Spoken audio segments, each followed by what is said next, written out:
morning, traders. I'm Emily Advani, the CEO of the Investment Banking Institute and your host here at NewsWare's Trade Talk. Joining me is trading anchor Bill Olson, who brings more than 30 years of institutional trading experience to our program. At Trade Talk, we provide the facts, themes, and trading ideas for the day ahead. Today is Wednesday, May 7th.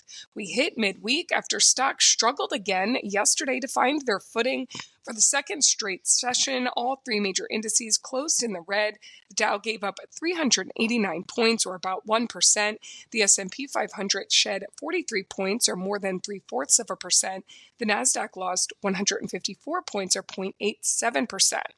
Bill, the FOMC announcement is on the docket today, so let's get into that and the rest of today's action with what is happening in the markets this morning. Hi, yes, good morning, Emily. I'm watching this piece. We're up 0.37%. We were up higher. We were up, 6.7, 0.67. So we've given back a little bit of those gains that we were seeing earlier this morning. The move higher is really a reaction to the latest developments in trade talks, because after the bell yesterday, it was announced that the U.S. and China are going to meet this week to start trade negotiations. Scott Becentis, the Treasury Secretary, he's off to Geneva for these talks. Now, earlier in the day yesterday, he was meeting in front of, he was on Capitol Hill, and he said no talks with China are currently ongoing. But, and after the bell, when this news came out, the S&P started to rally. That was positive. Also today, big deal. We got the Fed announcement today, along with the Powell press conference. Listen, there's not going to be any change in rates. That's not going to happen. I mean, they're more inclined to wait for more data. The earliest date we're going to get a Fed rate cut is July, it appears. That's what the market's saying right now. But that could change at any time. And President Trump is going to be tweeting about Powell and rate cuts, after the announcement is made. On the earnings front, both AMAT and AMD and Arista Networks, ticker ANET, they both reported beats last night, but the reports weren't entirely positive. I'll get to more than that in a little bit. Novo Nordisk and Disney, they're both trading higher after their earnings beats. After the bell today, we got ARM, AppLovin, Fortnite, and Carvana. They're all set to report, so they got some good stuff going on this afternoon.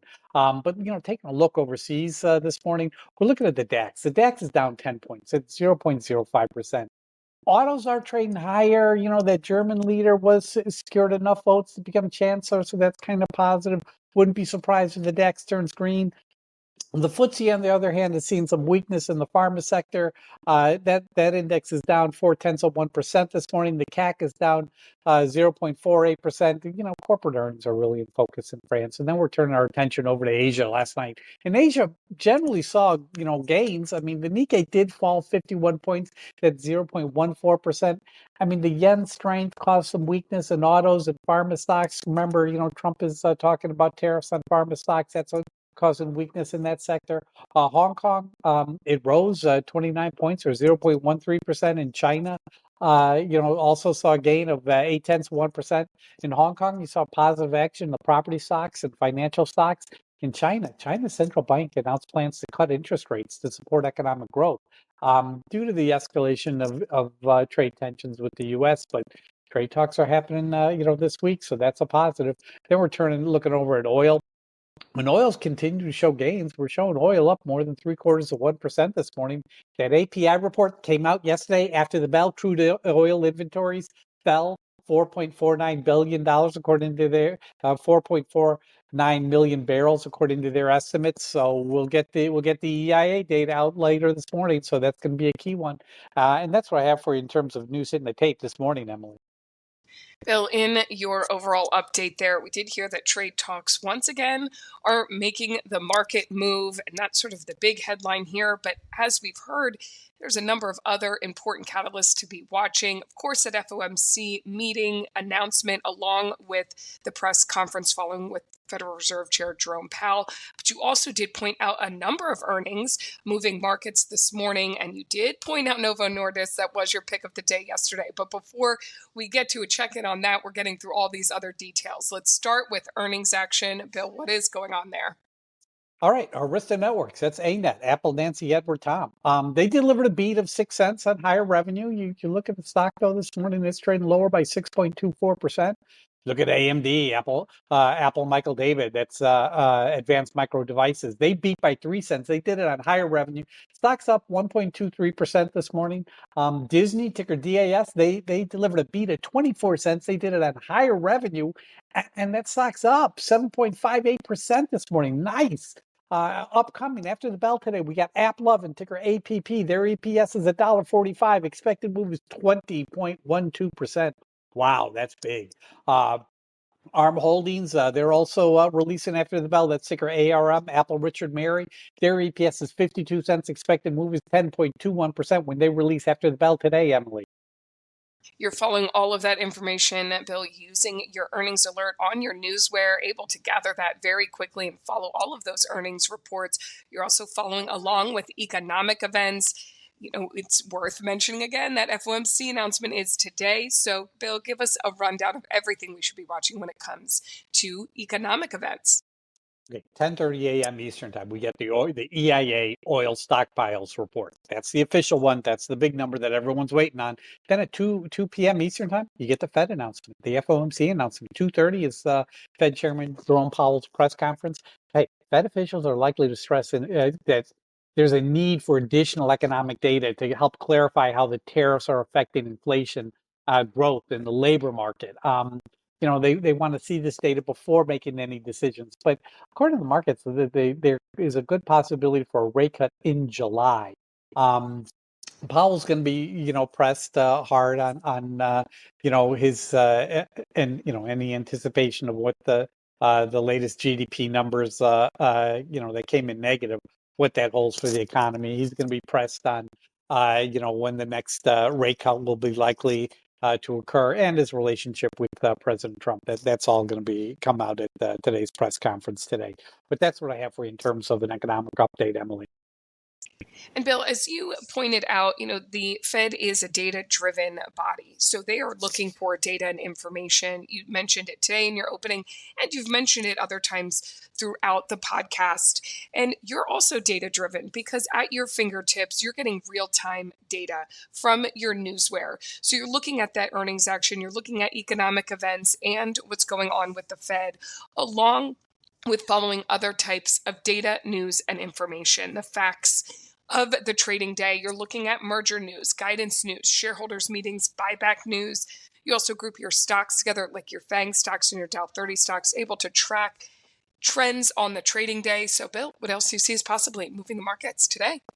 Let's take a quick look at what's happening here. I mean, we're looking at the Dow stocks and doing a quick data check. I got 3 stocks that are lower. I got 3 that are unchanged. That makes 24 that are higher. So, that is kind of a nice way to start the day. And then I'm looking at my bank stocks. I'm showing gains across the board for all of them, and that's nice to see. And you look at some of the news behind the tape this morning, like Amazon, their Zoox robo-taxi unit issue software recall after a recent crash. Okay, at least they're getting in that area. That is a big section of growth for Amazon.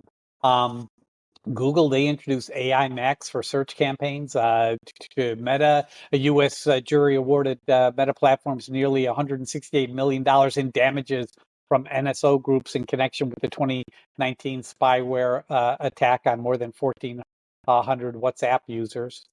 Tesla, I mean, we're looking at shares of Tesla up about 1% this morning. However, Tesla's China's electric vehicles sales are down 6% year over year in April. That came out this morning. Talking about other news like on the tape with the Dow Jones 30 stocks, Boeing ticker BA. The EU is targeting Boeing with potential tariffs amid stalled U.S. talks. Then we got Goldman Sachs. Malaysia is asking the U.S. to extradite former Goldman Sachs partner over that one MDB scandal. To Amazon, filing data showed that Amazon sold its Twilio stake, but they bought AMD in Q1. That's interesting. In terms of guidance news, Teva, ticker TEVA, they see 2025 EPS coming in $2.45 to $2.65. Street estimates $2.56. In the middle. That's not bad. Disney, ticker DIS, they see full year 2025 EPS coming in at $5.75. Street estimate was $5.44. That's an uptick. And AMD sees Q2 revenue coming in 7.4 billion plus or minus 300 million. Street estimate is 7.24. That is kind of an uptick, but they did talk about how doing business in China is going to cost them much more money. So, that's a little cautionary in that report. The stock was shown, was fluctuating between gains and losses last night, but it's currently up about 1% this morning. In terms of shareholders meetings today, General Dynamics, ticker GD, they're having a shareholders meeting today at 9 a.m. CSX Corp, ticker CSX, Charlie Sam X-Ray, they're having a shareholders meeting today at 10 a.m. And Gilead, ticker GILD, they're having a shareholders meeting at 1 p.m. Eastern time this morning. So these are all virtual shareholders meetings. What else was the buyback news? Let's talk Arista Networks, ANET, Apple, Nancy, Edward, Tom. They announced a $1.5 billion stock repurchasing plan. So that's positive. But that's what I have for in terms of news in the tape this morning. This is the type of data that NewsWare delivers daily. It's factual, it's market moving, and our alerting functions bring it to your attention as it happens. Go to www.newsware.com now and sign up for the trial and see for yourself the benefits that professional Newswire delivers. We've now made it to that time of the show for the Trade Talk Pick of the Day. Bill, we're running a pretty good streak here in May, no matter what the markets have handed us. So we're making another pick today. What do you have for us? I don't really love anything, but I'm going to go with TAP, Molson Coors, ticker TAP, Tom Apple Paul. Earnings are out tomorrow morning. Now, the EPS is 80 cents, and the expected move is 6.06%. Yesterday's call volume, 386 calls versus 181 puts. Open interest is also positive, 11,475 versus 8,076. So that's nice, and the major brokers are rather positive on the stock. They did deliver a nice beat last quarter, but they do sell a lot in Canada, so I'm a little concerned about that. But again, most of the revenue is going to be from the previous quarter, so we're going to have to see if those Canadian sales hurt their revenue at all. In terms of an entry price, I'm going to say $55.60. If I can get in there, I think it should work out for me. It's trading a little lower this morning, 56 to 57.85. So, I'm kind of going a little lower, thinking there might be some additional weakness. But, I definitely want to get in, under 56. But that's my pick of the day. TAP, Molson Coors, ticker TAP, Tom Apple Paul, Emily.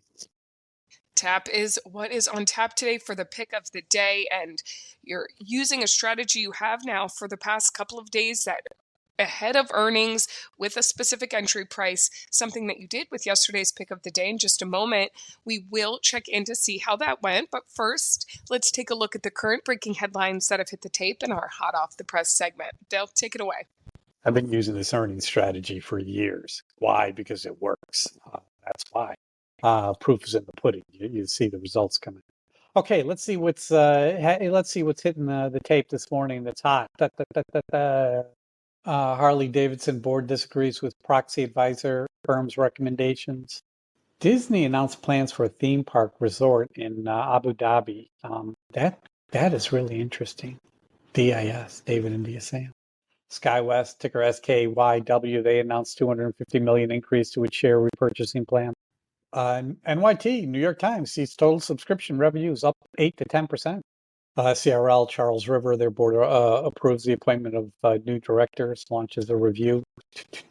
That's in cooperation with Elliott and Associates. That's all I'm seeing this morning. Okay, Bill. Well, when we're talking about seeing results, as you mentioned, with that earnings strategy, NVO may have been another one. Let's do that check-in on your today's pick of the day. Novo Nordisk, they did release earnings this morning. You have to do some conversion here. They did see increased sales of 19%. The CEO mentioned that they have launched Wegovy, that blockbuster drug, in 25 countries, and including 3 in the past month. They did lower their full year guidance because of copycats on that weight loss drug Wegovy, and they're worried that they may hold back U.S. sales. Of course, those tariff headlines are swirling around when it comes to guidance as well, but overall, a strong report. The stock is looking strong this morning. So, Bill, how did your call work out? It actually worked out. I mean, I was, listen, let's look at the numbers. The stock opened up at $67.96 and fell to essentially 65.99. But it closed at $66.29. And then after the earnings, it hit a high of $71.68. So, yeah, it worked out. Novo Nordisk, NVO, was a winner. Remember, they got that pill that's coming out for the weight loss drug. The injections, yeah, they're being copycatted. The pill, not so much, because that hasn't been released yet.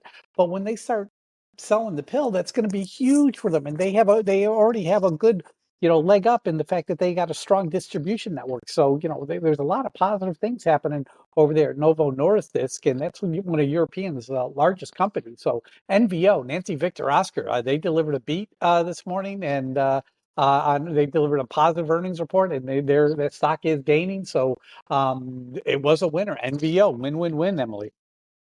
They delivered a positive report, and you delivered a positive win there, getting a gain with Novo Nordisk, and we will check in with you tomorrow about today's Molson Coors pick of the day. Bill, thank you as always for your expert insight. Join us back here tomorrow and each weekday morning at NewsWare's Trade Talk when we provide the facts, themes, and trading ideas for the day ahead.